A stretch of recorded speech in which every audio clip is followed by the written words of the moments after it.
开启了新一轮南太平洋外交攻势。7月26号，美国国务卿布林肯抵达汤加进行访问，成为首位访问该国的拜登内阁成员。布林肯当天参加了美国驻汤加大使馆新馆开馆式，并与汤加首相索瓦莱尼举行了会谈。同一天，美国防长奥斯汀也动身访问巴布亚新几内亚。美国为何要在短期内派军政高官扎堆访问南太国家？来看看报道。 深圳卫视注意到，作为拜登内阁首位访问汤加的美国官员，布林肯在当天的联合记者会上，并未重点说明美国将具体向汤加提供哪些帮助。而此前，美国国务院的声明也仅仅指出，布林肯此行的目的是概述美国将如何履行拜登在去年的首届太平洋岛国峰会上做出的承诺，以提升美国在南太地区的外交存在。 美媒纷纷报道称，布林肯历史性访问汤加，但醉翁之意不在酒。在会谈后的联合记者会上，布林肯就暴露了他的真实意图。他一边宣称不要求南太岛国选边站队，另一边又屡屡拿所谓经济胁迫等说辞挑拨对华关系，声称随着中国在该地区的参与度越来越高，美国认为中国一些行为存在问题，有人担心来自中国的投资是否透明等。令人尴尬的是，布林肯的说辞并未获得汤加的响应。一同出席记者会的索瓦莱尼当场表示，汤加今年已经开始偿还债务，对汤加与中国的关系并不担心。 That's our debt to China. We've started this year. We actually start paying off our debt to China. We don't have any problems or concerns with regards to that. 尽管竭力配合布林肯的论调，大吵中国对南太地区有所谓扩张野心，但美国主流媒体也不得不无奈承认，身处汤加的布林肯几乎被中国元素环绕包围。《华尔街日报》写道，在汤加这个太平洋岛国，除了许多店面和商用车辆都带有中文标识外，从挤满外交官的大使馆到一直在中国大学交换的汤加年轻人，中国元素无处不在。 《华尔街邮报》则称，就连布林肯与汤加元首会谈的所在地汤加王宫兼政府大楼圣乔治宫也是由中国企业建造的。报道指，来访者从前门悬挂的一块青铜牌匾下经过，上面用红色字母和汉字写着“中国援建”的字样。 值得注意的是，在布林肯访问汤加的同时，美国防长奥斯汀26号自华盛顿飞往另一个南太岛国巴布亚新几内亚，成为首位在任内期间访问这个岛国的美国国防部长。路透社称，奥斯汀抵达首日就宣布，美国海岸警卫队舰艇将于8月抵达巴新。预计奥斯汀此访的重点是讨论两国防务合作协议签署后的下一步行动。 根据巴新与美国在今年5月最新签署的防务合作协议，美军可不受限地使用包括位于马努斯岛的隆布鲁姆海军基地在内的6处巴新关键基地。美军机可利用基地开展情报侦察活动。美国甚至对驻巴新的美方人员拥有治外法权。 新加坡联合早报指出，巴布亚新几内亚拥有丰富的矿产和油气资源，位于所谓第二岛链最南端，以及连接美澳的重要海上通道和国际海底电缆附近，与所罗门群岛接壤，靠近最近向美国增开4个军事基地的菲律宾。奥斯汀此访折射出美国近来对这一太平洋岛国的重视，也显示抗衡中国影响力的扩张是五角大楼的一项首要任务。 美国国务院近期还通知国会，将大幅增加在太平洋岛国的外交人员数量和开支。根据计划，美方将在所罗门群岛、汤加、瓦努阿图和基里巴斯4个新开大使馆，雇佣超过150名外交人员。每年还将额外投入330万美元用于维护上述大使馆建筑物。《华尔街日报》一针见血地点破拜登政府的心态，指出美国有一种越来越强烈的紧迫感，意识到需要尽快与太平洋岛国建立更紧密的联盟关系。 尤其是在去年中国与所罗门群岛达成诸多合作协议之后，分析认为，美国此前的做法是委托澳大利亚在地区施加影响，但事实证明，无论澳大利亚如何威逼利诱，都没能阻挠所罗门群岛与中国发展关系。美国不得不改变与南太岛国的接触模式，选择直接上阵。是美国这几年来开始搅动南太局势，更多的是出于地缘政治和地缘经济的考虑，尤其是从 中美战略竞争这个角度来看，因为它现在可以说作为所谓的这第二岛链这个体系中的话呢，南太国家是占了很大的一个比重的。同时，我们也看到了哈，这里其实还牵扯到一个暗线，这个暗线的话，其实就是两岸之间的。因为南太还有一些国家现在始终还跟中国台湾当局保持着这个所谓的外交关系。那美国呢，去那么一是要拉拢这些国家，二来呢也是要为给台湾当局撑腰打气。针对美国加大在南太投入，以对冲所谓中国存在，外交部发言人毛宁在7月月27号的例行记者会上表示，中国同太平洋岛国的合作公开透明，充分尊重各国主权和意愿，不附加任何政治条件，不针对第三方，得到太平洋岛国政府和民众的欢迎认可。太平洋岛国不是任何国家的后院，不是大国博弈的竞技场。中国也没有兴趣跟任何国家比拼影响力，或者是谋求所谓的地缘存在或者势力范围。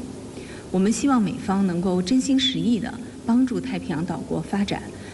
帮助有关国家实现发展和稳定。7月28号，第31届世界大学生夏季运动会开幕式将在成都举行。据外交部此前宣布，斐济总理兰布卡将来华出席运动会开幕式并进行访问。然而，斐济方面25号突然宣布取消总理访华行程，引发外界高度关注。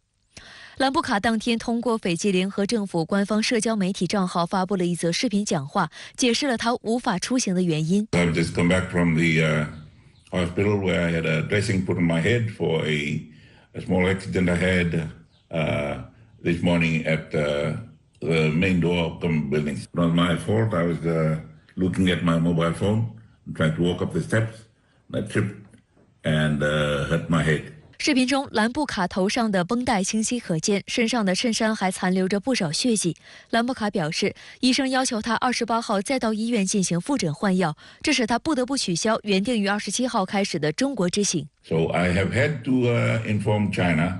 that I will not be able to undertake that trip that was coming up. I hope I will be able to honor that invitation. 斐济方面已经向中方通报了兰布卡总理因伤推迟访华的有关情况，中方对此予以理解和尊重。我们也向兰布卡总理表示慰问，祝他早日康复。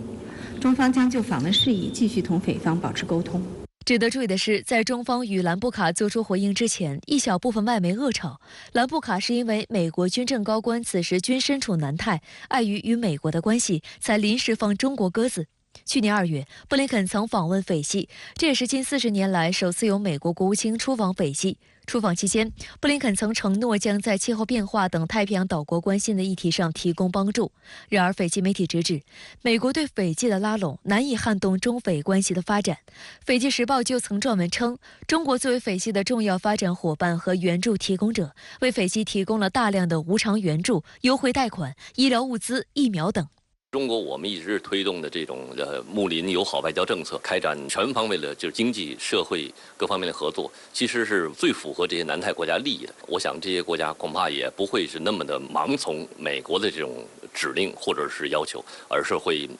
奉行一种更加平衡、更加符合自身国家利益的这种一个综合政策。相关话题来连线特约评论员刘和平。刘先生您好。我们看到，在美国外长和防长展开南太多国访问的同时，日本外相也开启了对西南亚与非洲6国的访问行程。您对此如何看？我认为美国对南太岛国如此重视，归根到底都是因为去年5月份，王毅对8个南太平洋岛国进行了为期10天的访问，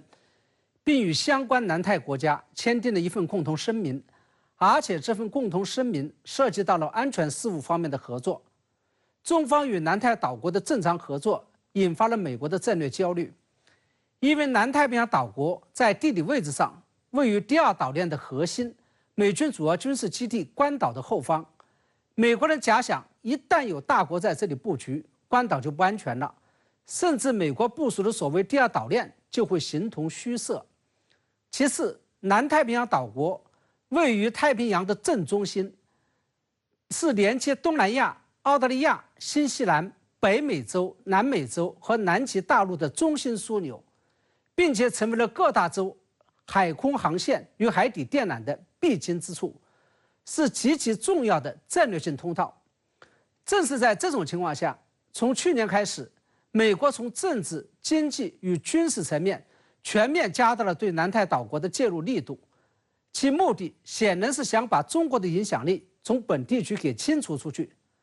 那么这也就意味着，中国跟以美国为首的相关国家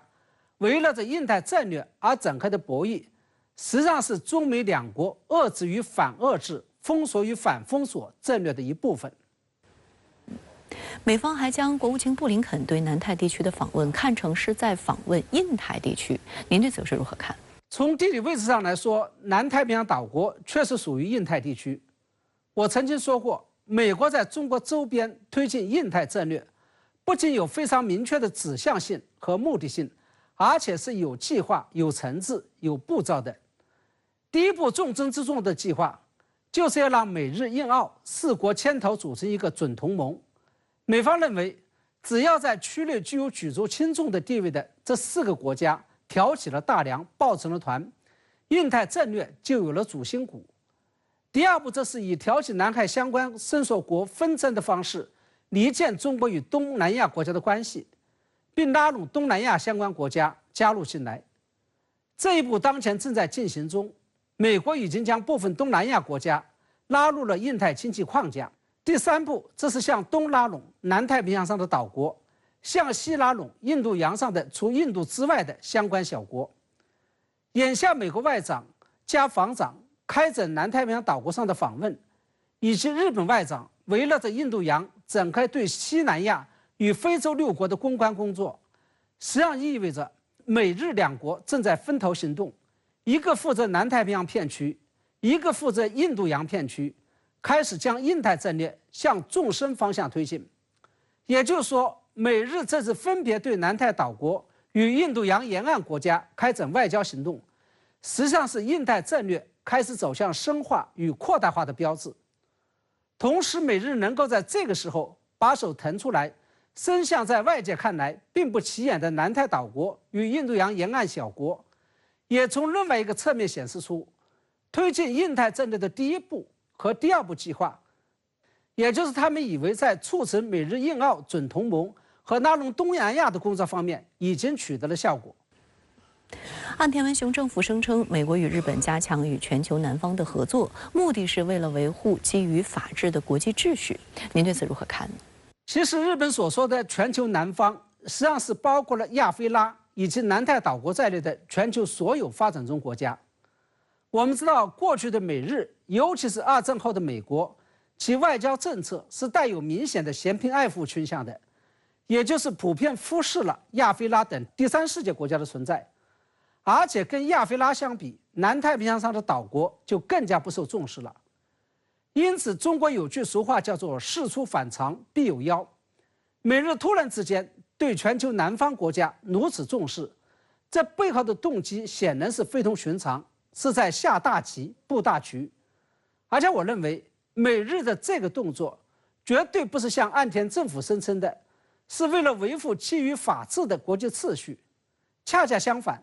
他们是为了改造甚至颠覆2战以后由美国所主导的世界秩序，并重建一个新的世界秩序。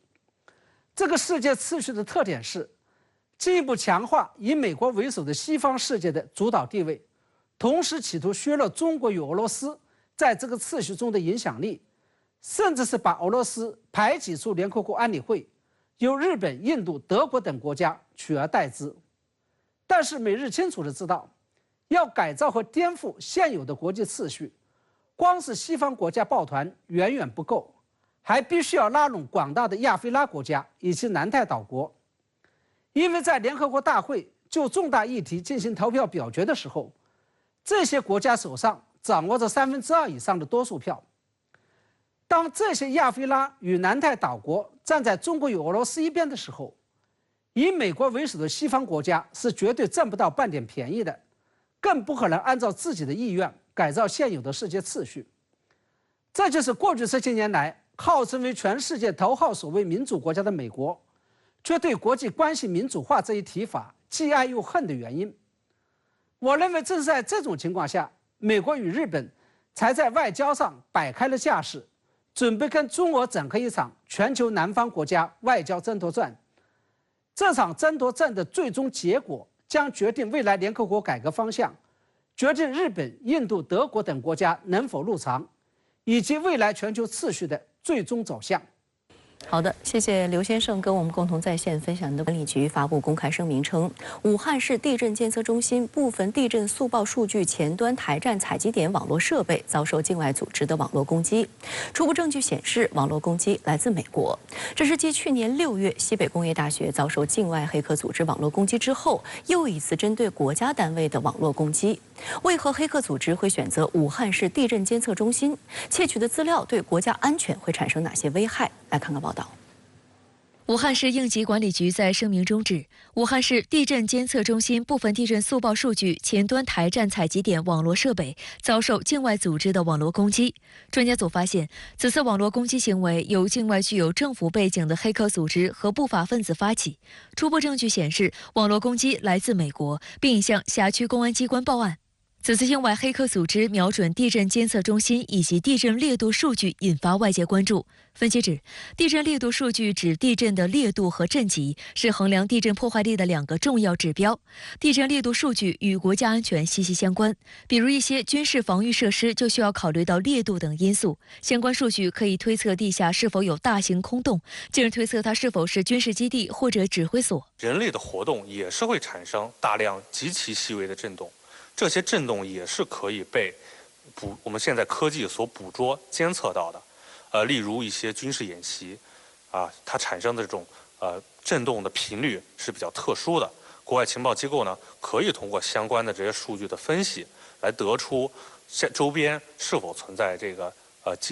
军事布置，然后军事演练等等相关的军事活动。虽然目前尚不清楚发动攻击的源头到底是谁，但深圳卫视注意到，美国中央情报局和美国国家安全局就是发动网络攻击的惯犯。去年，我国西北工业大学就遭到美国国家安全局的网络攻击。NSA 对至少上百个中国国内的重要信息系统实施网络攻击，其中一款名为验证器的木马程序被发现在一些部门的信息系统中运行，向 NSA 总部传送情报。另据国家计算机病毒应急处理中心的研究发现，美国中央情报局针对全球发起的网络攻击行为早已呈现出自动化、体系化和智能化的特征，现已覆盖全球几乎所有互联网和物联网资产，可以随时随地地控制别国网络，盗取别国重要敏感数据。根据黑客组织影子经纪人爆料，美国国家安全局针对包括俄罗斯、日本、西班牙、德国、意大利等在内的超过45个国家的287个目标进行网络攻击，持续时间长达10几年。美国有议员撰文声称，美国忘记了朝鲜战争，但中国却记得。您对此如何分析？这是美国共和党众议员麦克加拉格尔和智库研究员艾伦麦克林联合撰写的一篇奇葩长文。加拉格尔是谁呢？他是共和党掌控众议院之后新成立的美中战略竞争特别委员会的主席，是美国众议院不折不扣的所谓反华派的大佬。名头响亮的外交事务杂志看来呢挺看重此文，昨天一度在网站将它推到了头条的位置。文章英文标题呢收录在此 Why America Forgets and China Remembers the Korea War。反华派议员此文为何奇葩呢？请看他为朝鲜战争总结得出的美国所谓3大主要教训。第一，华盛顿绝不能忽视威慑和战备，要始终做好战斗的准备。第二，政治和战斗始终是紧密交织的。第三，一旦战争爆发，过度的自我克制可能会招致进一步的侵略。最不能容忍的是，加拉格尔此文还加了一个副标题，直接关联台海。他的原文表述是 The struggle over Taiwan。 加拉格尔他大谈所谓的涉台斗争，正是此文的奇葩所在。与其说加拉格尔是在总结历史经验，更不如说他是在赤裸裸的在宣泄反华情绪，是在借朝鲜战争的历史教训来说事儿，再打所谓的台湾牌，所谓的威慑中国牌。有加拉格尔这样的反华派议员扰攘华盛顿舆论场，那么奥姆的理性呼吁呢，注定是离流入海。至于中国人如何纪念这场战争，得出哪些血与火的历史经验，那么中国最高领导人说的再明白不过。中国人民深知，对待侵略者就得用他们听得懂的语言同他们对话，这就是以战止战，以武止戈。中国人民不惹事也不怕事，在任何困难和风险面前，腿肚子不会抖，腰杆子不会弯，中华民族是吓不倒、压不垮的。现在中国人民已经组织起来了，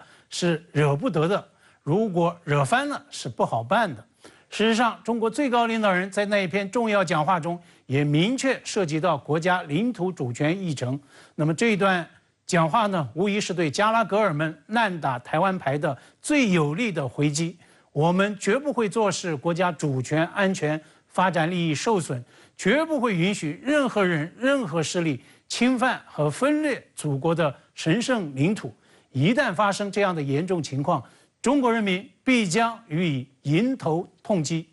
好的，谢谢管先生跟我们共同在线分享您的观点，谢谢。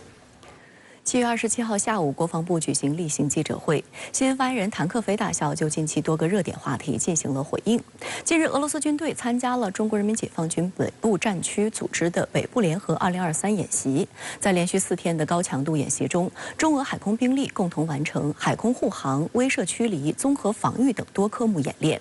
谭克飞在记者会上进一步介绍，这充分反映了双方战略互信水平，进一步巩固了中俄两军传统友谊。7月20日至23日，俄罗斯军队参加了中国人民解放军北部战区在日本海中部组织的北部联合2023演习。中俄双方共派出10余艘舰艇和30余架飞机。此次演习以维护海上战略通道安全为课题，围绕相关科目进行演练，并接续组织海上联合巡航。这充分反映了双方战略互信水平，进一步巩固了中俄两军传统友谊。中方愿与各方不断加强务实交流合作，为维护地区和平稳定、应对各种安全挑战积极贡献力量。7月11号至12号，北约在立陶宛首都维尔纽斯举行峰会。峰会发布公告声称，中国正在迅速扩大核武库，并使其多样化，敦促中国提高核透明度。北约秘书长斯托尔滕贝格也在日前渲染称，北约对中方大幅提升军力、扩充核力量表示关切。谭克飞在记者会上表示，北约作为拥有世界上最大核武库、奉行首先使用核武器政策的军事集团，一再渲染炒作所谓中国核威胁，充斥着混淆是非、恶意诋毁的言论，其险恶用心昭然若揭。中国坚定奉行自卫防御核战略，恪守不首先使用核武器政策，始终将核力量维持在国家安全需要最低水平。我们敦促北约摒弃过时的冷战思维，停止编造虚假叙事，以实际行动降低核武器在国家和集体安全政策中的作用，切实维护全球战略稳定。此外，美国近期也加大与台当局勾连力度，进一步加速对台售武。日前，美国国会众议院通过2024年国防授权法案，其中包括加快对台提供不对称武器、邀请台参加环太军演等内容。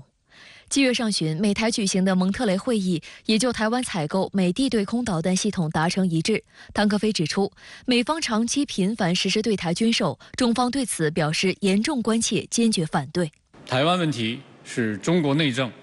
绝不容许任何外来干涉。台湾的安全取决于两岸关系和平发展，台独与台海和平水火不容。任何鼓吹加强美台军事联系、对台军售的言行，只会推高台海紧张形势和冲突对抗风险，本质是在害台、毁台。我们敦促美方停止售台武器和美台军事联系，不要在台湾问题上一错再错。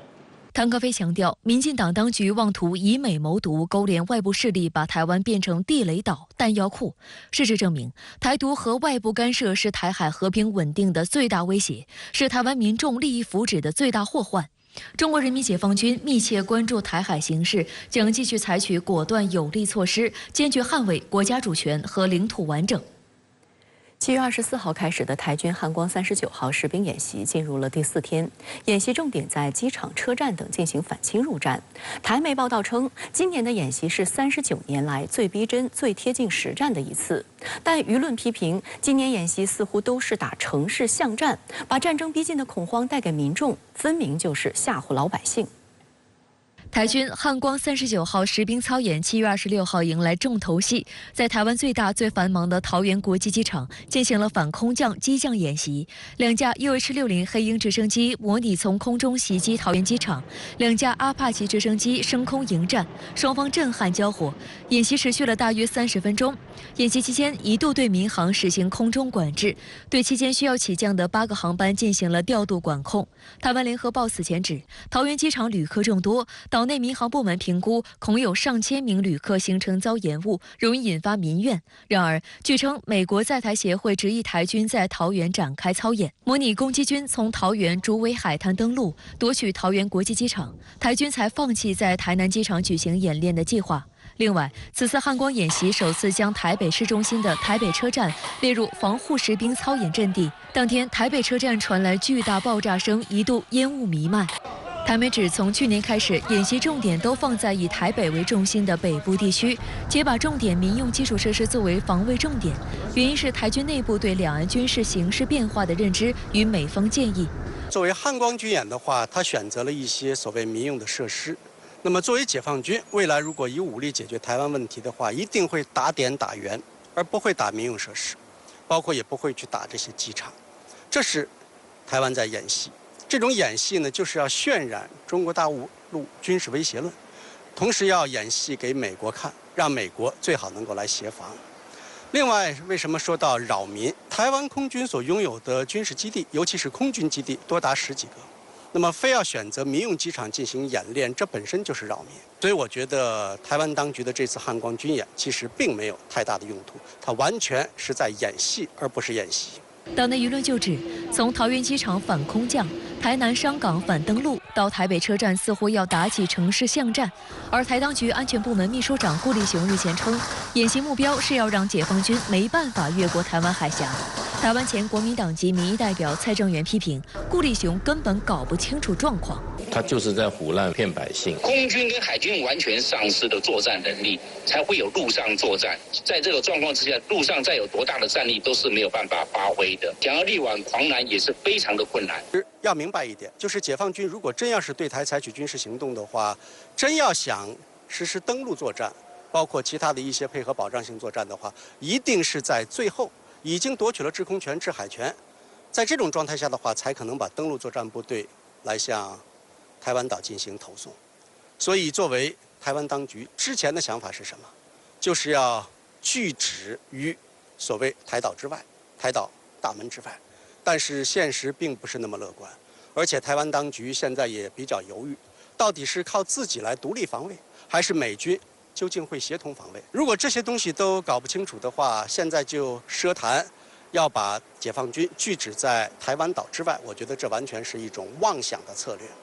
值得一提的是，与以往相同的是，这次台湾汉光39号演习也是状况频出。演习开始第一天，位于基隆市一台军弹药库发生120毫米迫击炮弹爆炸，造成9人受伤，其中2人伤势严重。此次演习从预演阶段就状况百出。13号，一辆装甲车在桃园市执行预演任务时，炮管撞上道路反光镜，导致损坏。对此，台军官员事后竟要求舆论不用太过苛责。此前，台军 AAV7 2栖突击车在新北一海滩进行操演时，不远处竟然出现了一位穿比基尼晒太阳的女性，与演习场景形成强烈对比，也引发舆论哗然。据台媒统计，台湾汉光演习自举行以来已发生14起意外，造成15人死亡、29人受伤、1人失踪。有分析指，每年的汉光演习令台军弱点暴露无遗。这场所谓军演不过是场军事表演秀，再加上意外频出，每一次演习都令台当局尴尬及惊心。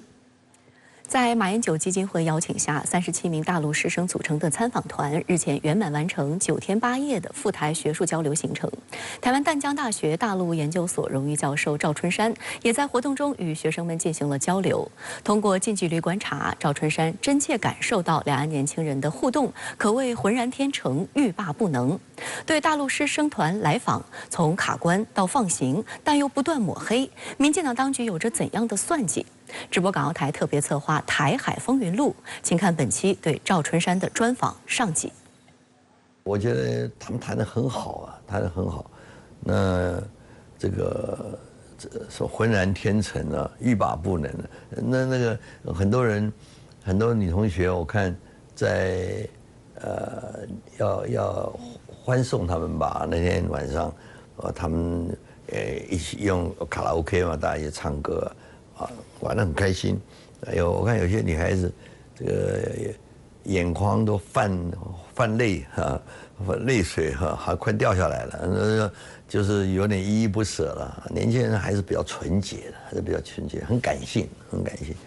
我觉得这种活动，我个人我都很感动，我觉得太好了。大陆师生团此访行程中，赵春山有很多近距离观察两岸学子互动的机会。他告诉深圳卫视，大陆同学一路走来，深切感受到了台湾老百姓的友善与热情，完全没有一些绿营媒体所渲染的所谓敌视。而两岸年轻人的交流也为当前的两岸关系注入一股年轻的暖流。像丁宁，你晓得他是乒乓球奥运的高手哈，金牌得主，他就跟我讲，他说只要台湾这边小孩子或者是这个年轻人同学，他们想要学乒乓球，他愿意随时都来，来帮忙来训练。因为我小孩子就喜欢打乒乓球，他说他如果要到北京参加他们有很多营队嘛，他一定要好好教他。那我说我们这边的年轻人也小孩子同学很喜欢打乒乓球，小学生中学生很普遍，他说他随时愿意来。我觉得这都是很好的一个。感觉到是真的很好。我们看到了两岸这个同学，尤其是年轻人，他们展现的是完全这个不同的这个风貌。值得注意的是，大陆师生团此次行程可谓一波三折。从5月起，马英九基金会就积极规划邀约，获得大陆方面积极回应，但却遭到民进党当局屡屡卡关。直到大陆师生团出发前3天，台当局才予以放行。赵春山直指，这体现了民意不可违。最后呢，被这个通过我想主要的原因呢，还是民意的。当时因为消息出来了，舆论的一些压力了最重要是各种压力他如果不准的话，我想这个就会在选举期间，说不定会变成一个操作的议题因为我们还是有两岸人民关系条例还是有它的一些规定我会讲，就是只要符合规定，不要太多政治考虑的话。我觉得政府都应该乐观其成才对。即便放行，绿营依然将大陆师生团抹黑为统战团。赵春山点出，这是绿营逢中必反的老毛病又犯了。那你不要说学生的交流这么单纯的你任何其他的这个两岸的交流，他们都从一个负面的角度来看负面的角度，我觉得这是绿营那个本质他不希望两岸这个接近即使是一个单纯的这个活动，他们也把它带到很多这个政治色彩。